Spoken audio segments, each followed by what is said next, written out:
Hi అండి అందరికీ. నేను మీ కూనవరం కుర్రోడిని. మన ఆంధ్రప్రదేశ్‌లో ఎన్నో ప్రసిద్ధ పుణ్యక్షేత్రాలున్నాయి. వాటిలో భక్తుల హృదయాల్లో ప్రత్యేక స్థానం సంపాదించుకున్న క్షేత్రం ద్వారకా తిరుమల. అంటే మనం చిన్న తిరుపతి అంటాం కదండీ! ఈరోజైతే ఆ టెంపుల్ గురించి మొత్తం చెప్తాను మీకు. వీడియో పూర్తిగా చూసేయండి. అసలు ఈ ద్వారకా తిరుమల అనేది ఎక్కడుందంటే, ఆంధ్రప్రదేశ్‌లో ఏలూరు జిల్లాకి 40 కిలోమీటర్ల దగ్గరలో ఉంది. పచ్చని కొండల మధ్య ప్రశాంత వాతావరణంలో ఈ ఆలయం అనేది ఉంటుందండి.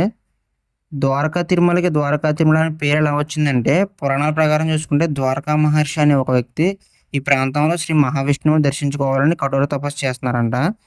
ఆ మహర్షి భక్తికి ప్రసన్నుడైన శ్రీ మహావిష్ణువు వెంకటేశ్వర స్వామి రూపంలో ప్రత్యక్షమయ్యారంట. ఆ మహర్షి పేరునే ఈ ప్రాంతానికి ద్వారకా తిరుమల అని పేరొచ్చింది. నెక్స్ట్ వచ్చేసరికి చిన్న తిరుపతి అని ఎందుకంటారంటే, తిరుమలకి వెళ్ళలేని భక్తులు ఇక్కడ స్వామివారిని దర్శించుకుంటే అదే పుణ్యఫలం లభిస్తుందని భక్తుల విశ్వాసం. అందుకే ఈ క్షేత్రాన్ని ప్రేమగా చిన్న తిరుపతి అని పిలుస్తారు.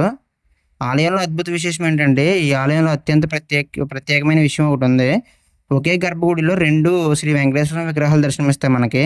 మొదటిదైతే స్వయంభూ విగ్రహం. రెండోది వచ్చేసరికి ఆలయ సాంప్రదాయ ప్రకారం ఆది శంకరాచార్యులు వారు ప్రతిష్ఠించిన విగ్రహం. ఇలాంటి దర్శనం మనకి భారతదేశంలో చాలా కొద్ది ఆలయాలలో మాత్రమే కనిపిస్తుంది. ఆలయ నిర్మాణం వచ్చేసరికి ఆలయ గోపురం ద్రావిడ శైలిలో నిర్మించబడింది. గర్భగుడి ప్రాకారాలు, మండపాలు, ధ్వజస్తంభం అన్నీ ఎంతో వైభవంగా ఉంటాయి. ఆలయంలోకి అడుగుపెట్టగానే మనకి భక్తి ప్రశాంతత కలిగిన దివ్యమైన అనుభూతి కలుగుతుంది. మనకి ఈ గుడిలో ముఖ్య ఉత్సవాలు వచ్చేసరికి ఏం జరుగుతాయంటే, ప్రతి సంవత్సరం జరిగే బ్రహ్మోత్సవాలు ఎంతో వైభవంగా జరుగుతాయి. వైకుంఠ ఏకాదశి సందర్భంగా వేలాది మంది భక్తులు స్వామివారిని దర్శించుకుంటారు. శ్రీరామనవమి, ఉగాది, దీపావళి, కార్తీక మాసం వంటి పండుగల సమయాల్లో ఈ ఆలయానికి భక్తులు చాలా ఎక్కువ మంది వస్తారు.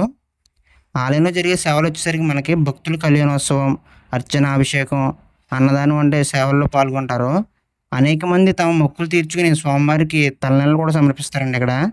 ద్వారకా తిరుమల ప్రత్యేకత వచ్చేసరికి ఏంటంటే, ఈ ఆలయాన్ని దర్శించిన భక్తులు మానసిక ప్రశాంతత, ఆధ్యాత్మిక ఆనందం కలుగుతుందని విశ్వసిస్తారు.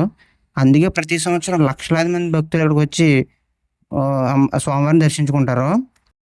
మీరు గాని ఇప్పటి వరకు వెళ్ళకపోతే ఒకసారైనా మీరు వెళ్లి స్వామివారిని దర్శించుకోండి. ఉంటానండి. వీడియో నచ్చితే సబ్స్క్రైబ్ చేసుకోండి.